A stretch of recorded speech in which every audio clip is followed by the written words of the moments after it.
ضابطگیوں اور بے قاعدگیوں والے الیکشن تو نہ کبھی سنے اور نہ کبھی دیکھے.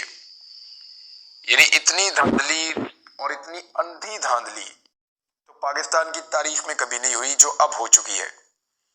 یعنی جو پاکستان تحریک انصاف کے امیدواروں کے ساتھ ہو رہا ہے، دوسری جماعت کے جس امیدوار کو سیٹ آفر کی جاتی ہے کہ یہ آپ کو جتوا دیتے ہیں، آپ کا نوٹیفیکیشن کروا دیتے ہیں کہ آپ کامیاب ہوئے ہیں، تو وہ امیدوار ہاتھ جوڑ رہے ہیں اکثر کہ جناب ہم ہار گئے ہیں، ہم یہ بوجھ نہیں اٹھا سکتے اپنے ضمیر کے اوپر کہ ہم ہارے ہوئے الیکشن میں اپنی جیت اناؤنس کروا دیں.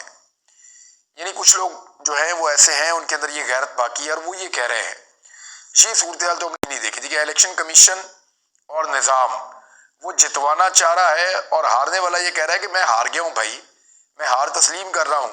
لیکن الیکشن کمیشن کہہ رہا ہے نہیں آپ نہیں ہارے، ہم آپ کو جتوا سکتے ہیں، آپ جیت جائیں. ایسا تو ہم نے کبھی نہیں دیکھا تھا.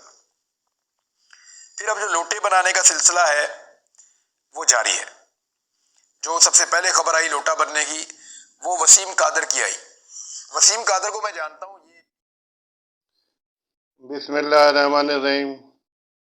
ہماری ٹریجڈی اور تباہی کی سب سے بڑی وجہ ہی یہی ہے کہ ہم نے کبھی اپنے خرابیوں کو جو سسٹم میں صاف نظر آتی ہیں انہیں درست کرنے کی کوشش ہی نہیں کی، اور اس کا نتیجہ یہ ہوتا ہے کہ ہر الیکشن کے بعد 5 سال کے لیے ہم اس بربادی اور تباہی زندگی کا شکار ہو جاتے ہیں. سب سے اہم ترین بات جو ہے وہ یہ ہے کہ معاشرے کو اگر درست کرنا ہے، سسٹم کو اگر ٹھیک کرنا ہے، تو سب سے پہلے ان کمزوریوں کو دور کیا جائے جو کہ اس معاشرے کو تباہ و برباد کر رہی ہیں. سیاست وہ پلیٹ فارم ہے جس سے عام آدمی کی زندگی میں انقلاب آ سکتا ہے، بشرطے کہ اس کو بہتر کیا جائے، صاف ستھرا کیا جائے، اچھے لوگ اس میں آئیں. اور ویسے بھی سوچنا چاہیے، تھوڑا سا بھی آدمی کو، کسی بھی شخص کو شرم ہوتی ہے، کوئی حیا ہوتی ہے.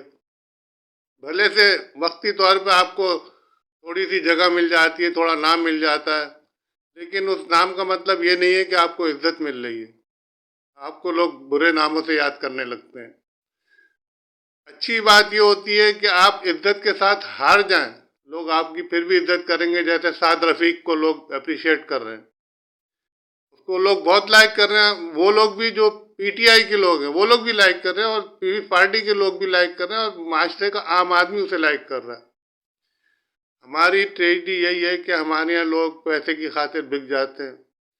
بڑی سیدھی سی بات یہ ہے کہ اس کی مثال بالکل ایسی ہے جیسے کوئی شخص کسی لڑکی سے اس بنا پر نکاح کرتا ہے، یہ سوچ کر نکاح کرتا ہے کہ میں اس کی جائیداد پہ قبضہ کر لوں گا، جائیداد اپنے نام لکھا کر اس کو چھوڑ دوں گا.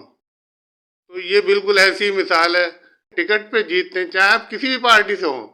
نون بھی کئی جگہ پاپولر ہے، پی ٹی آئی پاپولر ہے، پیپلز پارٹی سندھ میں پاپولر ہے.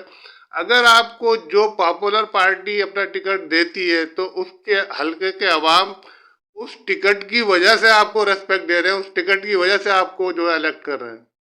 تو آپ کو آپ کی وجہ سے الیکٹ نہیں کیا جا رہا ہے. اگر آپ میں اتنی صلاحیت ہے تو آپ کسی کا ٹکٹ نہ لیں، بالکل انڈیپینڈنٹ لڑیں، اور پھر آپ کسی بھی پارٹی میں جا سکتے ہیں، کوئی اعتراض نہیں کرے گا. لیکن یہ تو ویسے بھی اخلاقی طور پہ اور مذہبی طور پہ بھی غلط ہے کہ آپ کسی کے پلیٹ فارم کو استعمال کر کے اور اس کو اپنے مفاد کے لیے استعمال کریں. اگر آپ نے سمجھتے ہیں کہ بھئی نون اچھی ہے، آپ نون کے ٹکٹ سے الیکشن لڑیں، جیت جائیں، بہت اچھی بات ہے، مبارکباد دی جائے گی آپ کو. پیپلز پارٹی کے ٹکٹ سے الیکشن لڑیں، جیت جائیں، آپ کو مبارکباد دی جائے گی. پی ٹی آئی کے ٹکٹ سے لڑیں، جیت جائیں، آپ کو مبارکباد دی جائے گی. تو آدمی کو خود بھی اپنے تھوڑا سا کردار کا جائزہ لینا چاہیے. یہ صرف معمولی باتیں نہیں ہیں، ہم شاید یہ سمجھتے ہیں اس سے انسان کی اپنی فیملی پہ بھی اثرات آتے ہیں. جب خدا نخواستہ رشتے ناتوں کے مسائل ہوتے ہیں تو بہت سی فیملیاں جو ہوتی ہیں وہ ان باتوں کو سوچتی ہیں، سمجھتی ہیں کہ یار یہ لوگ اس قابل ہیں کہ ان سے ساتھ رشتہ جوڑا بھی جائے یا نہ جوڑا جائے. اللہ تعالیٰ سب کو سمجھنے کی توفیق عطا فرمائے اور صحیح راستے پہ چلنے کی توفیق عطا فرمائے. پاکستان زندہ باد.